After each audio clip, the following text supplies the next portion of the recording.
A partir de janeiro, todos os planos de saúde vão ter de fornecer 37 medicamentos orais para o tratamento de vários tipos de câncer. A medida foi anunciada pelo Ministério da Saúde. A ideia é dar mais conforto aos pacientes e também reduzir os custos de internação em hospitais. Além dos 37 medicamentos orais, também foram incluídos 28 cirurgias por vídeo, como retirada de útero, do rim e bexiga. Tratamentos de dores crônicas nas costas utilizando a radiofrequência, nova técnica para a retirada de tumores da cabeça e do pescoço e radioablação, uma técnica menos invasiva para a retirada de tumores do fígado. O novo rol permitirá também ao paciente fazer exames de PET scan, especialmente em casos de câncer de mama e de esôfago, e o exame de angiotomografia coronária para pacientes de risco baixo e moderado.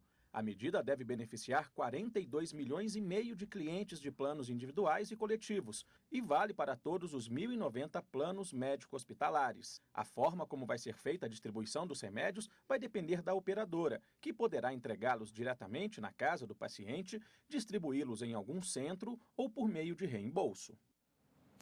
E sobre essa nova determinação da ANS, a gente recebe aqui no estúdio o advogado especialista em saúde e previdência, doutor Vitor Mendonça. Doutor, boa tarde, obrigado pela participação. Bom, esses novos procedimentos aí, né, determinados pela ANS, vai mudar muito o plano de saúde? Assim, muda para a maioria daqueles clientes, né, do plano de saúde que não recorriam à justiça. A maioria desses procedimentos já eram reconhecidos e deferidos pela justiça. Então eles já estavam valendo, então? Não é uma novidade? Não, assim, do ponto de vista da ANS, a ANS ela uniformiza a prestação de serviço e passa a fazer uma fiscalização, vamos dizer, de varejo. A pessoa que né, tinha recomendado um determinado tipo de procedimento que era negado pelo plano de saúde, ele comumente recorria ao judiciário e vinha ganhando essas liminares, né, a respeito de tratamento de câncer, cirurgia por vídeo e outros desses procedimentos. O senhor acredita, então, que até por essas vitórias obtidas aí no judiciário, que houve esse entendimento para se unificar? Acredito que sim, que isso sim. Isso associado à própria, vamos dizer assim, evolução tecnológica, né? Onde esses procedimentos, muitos desses procedimentos que começam muito caros, eles passam a se tornar acessíveis e, do ponto de vista de uma análise da ANS, até mesmo de viabilidade econômica, né? Do seguro, né? Do plano de seguro, passam a ser viáveis a prestação desse serviço. Alguns deles, inclusive, representam economia, né? Para a seguradora. O senhor falou em economia e é uma pergunta que acho que todos se fazem, né, doutor? Vem aumento por aí? Não é para vir com base nisso. Não deveria, né? Não é para vir com base nisso. Muitos desses procedimentos, como eu disse, a Justiça já vinha garantindo e, além disso, alguns deles representam economia de custos no tratamento. Então, algumas dessas drogas para o câncer, o paciente ele era internado para receber isso injetável, sob acompanhamento. Quer dizer, a redução desses custos de internação tem em contrapartida o uso desses novos medicamentos. Então, assim, não há, com base nessa norma, justificativa para se aumentar o valor dos planos. Mas não é, pelo menos, o entendimento aí de algumas associações, né, que representam os planos de saúde. Ontem mesmo, após o anúncio desses novos procedimentos aí pela ANS, eles já disseram que vai vir aumento por aí. Faz parte do jogo democrático, né? Objetivamente falando, do ponto de vista dos acionistas das seguradoras, sempre, quer dizer, se houver alguma justificativa que para eles pleitearem aumento de receita, eles vão fazer dessa maneira.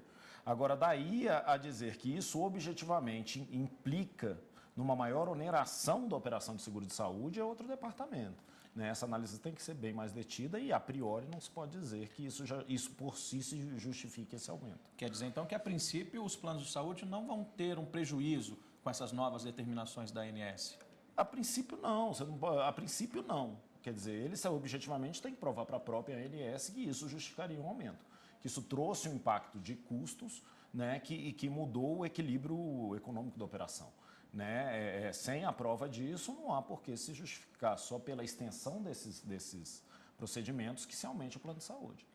Continuando falando ainda sobre plano de saúde, doutor, hoje cerca de 200 planos estão impedidos, né? Eles não podem ser comercializados. E a gente sabe que os hospitais particulares que recebem, né, esses usuários de plano de saúde estão completamente abarrotados.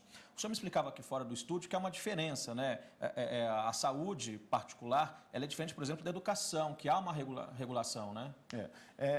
Exatamente, há uma lacuna com relação à regulamentação da prestação privada do serviço de saúde. Então, você tem uma regulamentação muito clara para a seguradora do plano de saúde e você tem uma regulamentação muito clara para a saúde pública. O prestador de serviços de saúde, o hospital, a clínica, ela não tem uma regulamentação tão clara e órgãos de controle como a ANS existe para a seguradora. Né? Então, isso de fato, isso dificulta bastante o controle pela sociedade dessa prestação de serviços. Quer dizer, então, que isso pode ser um dos motivos, então, para a gente encontrar hoje hospitais, e as pessoas mesmas dizem isso, os hospitais particulares hoje, dependendo do caso, está mais cheio do que um hospital público. Seguramente, seguramente. O maior controle, por exemplo, o controle social no SUS, ele é extremamente bem estruturado. A ideia dos conselhos de saúde, conselhos municipais. Você não tem instituições como o Conselho de Saúde ou como a ANS para regular a prestação de serviço por um hospital. Isso é, objetivamente, uma lacuna na nossa legislação, né, que prejudica a sociedade.